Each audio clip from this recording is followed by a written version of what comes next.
अस्सलामुअलैकुम। अल्लाह ताला से दुआ है कि हमारी सुबह को बरकत वाली बना, हमारे रिस्क में हलाल और सुकून अता फरमा और हमेशा एक दूसरे को दुआओं में याद रखने की तौफीक दे, आमीन। यहाँ नाश्ते की तैयारी चल रही थी तो सोचा कि आपसे दुआ पर थोड़ी सी बात की जाए। दुआ असल में इंसान और अल्लाह का सबसे खूबसूरत रिश्ता होता है। हमारी ज़िंदगी में जितनी भी मुश्किलात, उम्मीदें और खुशियाँ होती हैं, उन सब का सहारा दुआ ही बनती है। और असल में हमें एक दूसरे की दुआओं की भी ज़रूरत होती है, क्योंकि दुआ दिलों को जोड़ देती है। तो चलिए अब वापस आते हैं अपने नाश्ते की तरफ। और नाश्ता हो, पराठा ना बने, ऐसा कैसे हो सकता है। आज मूड था कि थोड़ा डिफरेंट वे से पराठा बनाया जाए। वैसे आप भी शायद ऐसे ही करते होंगे ना, कभी अपने मूड के मुताबिक, कभी घर वालों के पसंद के हिसाब से। पराठे की तो असल बात यही है कि उसको बनाने के बहुत सारे तरीके होते हैं। चाय बनाने के लिए दूध से मलाई भी निकाल दी थी और यहाँ मेरी स्वीटी जो है, उसको भूख लग रही थी, इसको भी नाश्ता करना था। जैसे जैसे पराठे खाने में हर किसी की पसंद अलग होती है ना, वैसे ही चाय में भी हर एक का अपना टेस्ट होता है।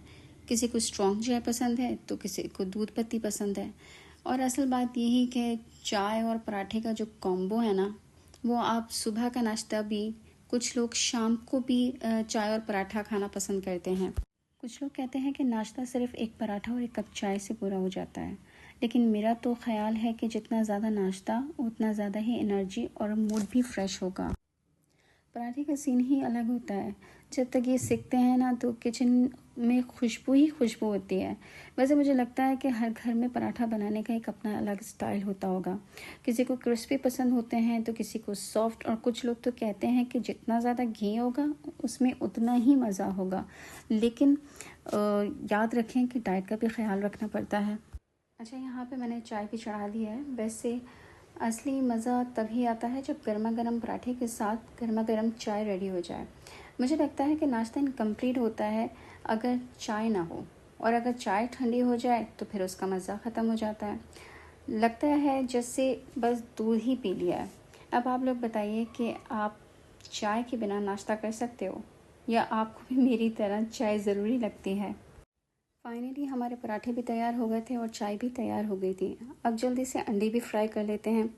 नाश्ता तभी मज़ेदार लगता है जब सब चीज़ें गर्मा गर्म टेबल पर या दस्तरखान पर एक साथ आ जाएं। पराठा, चाय और अंडे, बस फिर क्या कहना, दिन की शुरुआत ही परफेक्ट हो जाती है।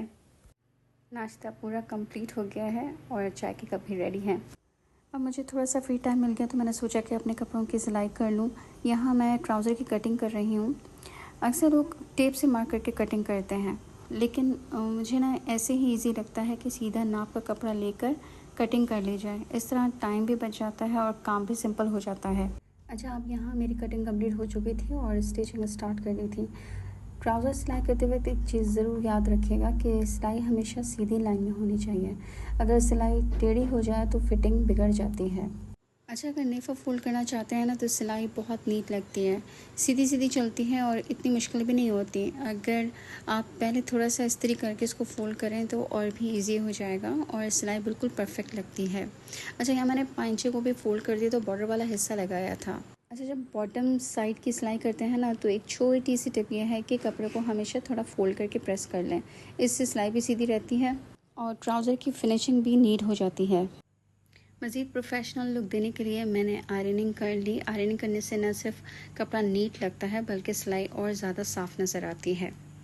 रात के खाने में मैंने बनाया स्मोक चिकन और इसकी रेसिपी बहुत ही आसान सी है। सबसे पहले चिकन की मैरिनेशन होगी। चिकन की मैरिनेशन में मैंने अदरक लहसुन का पेस्ट डाला, काली मिर्च डाली, और काली मिर्च जो है वो कुटी हुई थी। फिर उसमें गरम मसाला डाला और नमक डाल दिया। इस रेसिपी की असली मज़ा जो बनाता है ना, वो ज़ीरा और लौंगी मिर्च का है कि इन दोनों को भून कर आपने ग्राइंड कर लेना है। वो भी शामिल कर दिया, दही शामिल कर दी और अच्छे से इसको मैरिनेट कर लिया और 15 से आप 30 मिनट तक के लिए रख सकते हैं। अच्छा, मैंने मैरिनेशन के बाद इसमें ऑयल डाला। मैं पहले डालना भूल गई थी। अच्छे से मैरिनेशन किया, उसके बाद कोई तामझाम नहीं है। आपने जस्ट हांडी गर्म करनी है और जस्ट आपने मैरिनेशन की हुई चिकन जो है वो शामिल कर देनी है। ऑयल मैंने इसलिए नहीं डाला क्योंकि ऑयल मैं अपने मैरिनेशन में पहले ही डाल चुकी थी। सो उसमें थोड़ा सा पानी डाल के इसकी अच्छे से भुनाई करनी है। आप जैसे जैसे इसको भूनते जाएंगे तो आप देखते जाएंगे कि इसका रंग भी और टेक्सचर जो है वो चेंज होता जाएगा। क्योंकि ये ड्राई फॉर्म में बनती है और थोड़ी सी खुश्क हो जाता है, तो लेकिन टेस्ट आप यकीन जाने कि बहुत मज़ेदार होता है। अगर इन बिटवीन आपके लगे आपको कि नमक और कुछ मसालों में कमी है, तो इसका जो असल मैंने इंग्रेडिएंट आपको ख़ास बताया था आप वही डालिएगा। अच्छा, बराबर में मैंने कोयला भी रख दिया था इसको स्मोक के लिए, और यहाँ पर मैंने मेरी डिश जो है वो रेडी हो चुकी थी। अब बारी थी स्मोक देने की। हरी मिर्चें या हरा धनिया डाल दिया और मैंने स्मोक दे दिया और ढक्कन से ढक दिया। मज़ेदार सी डिश तैयार है, एंजॉय कीजिए। अल्लाह हाफ़िज़।